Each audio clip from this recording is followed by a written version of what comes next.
คติธรรมต่อยอดฉบับที่2ทุกข์ที่มันเกิดขึ้นแล้วมันก็ย่อมดับไปเป็นธรรมดา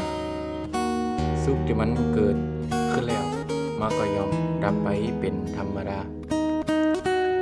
มันบ่ยังยืนถาวรอยู่มันเป็นอยู่อย่างนี้ของมันท่านเปิ้นสอนว่านี่ละนาขันธ์ห้า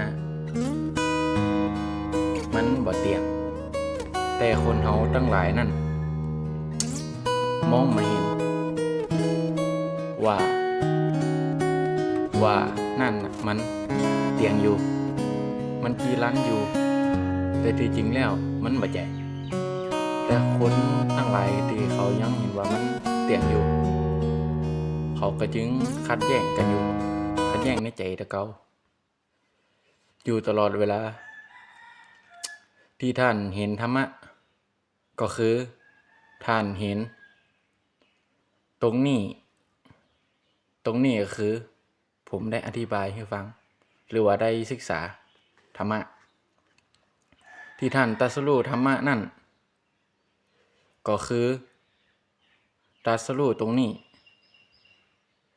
ตรัสรู้แบบว่าได้เข้าใจได้รับฟังได้สดับรับฟังจากพระสงฆ์องค์สังฆเจ้าหรือว่าอุบาสกอุบาสิกาเพราะว่าที่จะรู้อย่างนี้แต่อย่างอื่นนี่บ่สามารถที่จะเห็นได้เพราะว่าธรรมะของพระพุทธเจ้านั่นคือเป็นปัจจตัง